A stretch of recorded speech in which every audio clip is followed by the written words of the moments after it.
एक बार की बात है, एक शेरनी ने जंगल में एक बच्चे को जन्म दिया और जन्म देते ही वो उसी जगह पर मर गई। उतने में उधर से कई सारी भेड़ गुजर रही थी।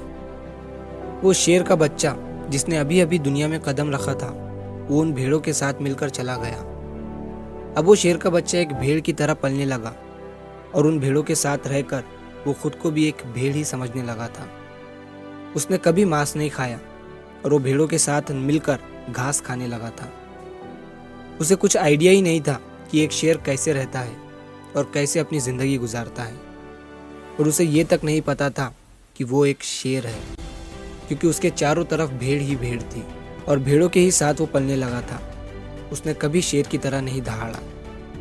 फिर समय गुजरता गया और वो शेर का बच्चा एक यंग शेर बन गया।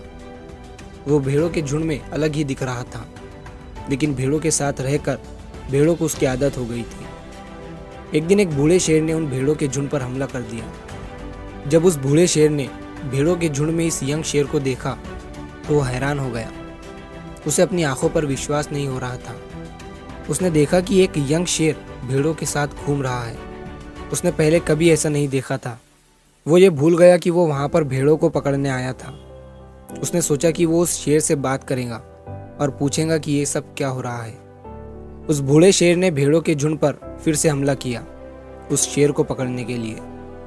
भेड़ों ने जैसे ही उस बूढ़े शेर को देखा, वो सब अपनी जान बचाकर भागने लगे और उन भेड़ों के साथ वो शेर भी अपनी जान बचाकर भागने लगा। कुछ देर के बाद उस बूढ़े शेर ने उस यंग शेर को पकड़ लिया।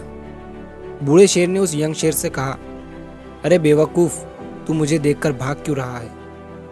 यंग शेर ने रोते हुए कहा, प्लीज मुझे छोड़ दो, मैं एक साधारण सा भेड़ हूँ, मुझे जाने दो। वो उस बूढ़े शेर को देखकर एक भेड़ की तरह कांप रहा था।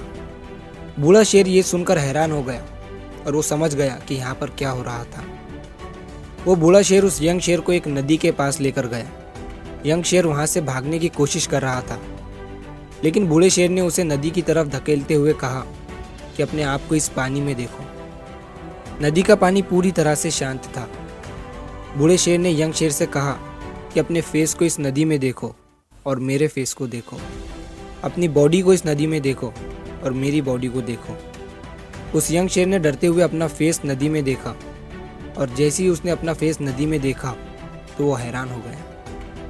उसने देखा कि वो एक भेड़ की तरह नहीं, बल्कि एक शेर की तरह दिखता है। वो रियलिटी को समझ गया कि वो एक भेड़ नहीं, बल्कि एक शेर है, और एक सेकंड के अंदर ही उसने एक शेर की तरह दहाड़ा। उसकी दहाड़ सुनकर पूरा जंगल कांप गया। उसने अपने आप को पहचान लिया, अपनी पावर्स को पहचान लिया, और तभी उसने अपने आप में एक ऐसी एनर्जी महसूस की जो उसने आज से पहले कभी नहीं की थी। फिर उसने सोचा कि एक भेड़ की तरह जीना रियलिटी नहीं थी, वो सिर्फ एक मेंटली कंसेप्ट था, और अब वो रियलिटी को जान चुका था। इस कहानी से बहुत ही डीप मैसेज निकलकर सामने आता है। अपने अंदर से उस वीकनेस को निकालो जो आपके अंदर झूठ बोल बोल कर बैठा दी गई है। आप भी एक शेर की तरह हो जो भेड़ों के बीच फंस चुके हो। आपके आसपास जितने भी लोग हैं वो आपको ये फील कराते हैं कि आप अपनी लाइफ में कुछ नहीं कर सकते हो, क्योंकि कहीं ना कहीं आप भी उनके साथ रह रहकर उनकी ही तरह बनने की कोशिश करते हैं। आपको इस भीड़ से अलग खड़े रहना है और अपनी पोटेंशियल, अपनी पावर्स, अपनी एबिलिटी को पहचानना है।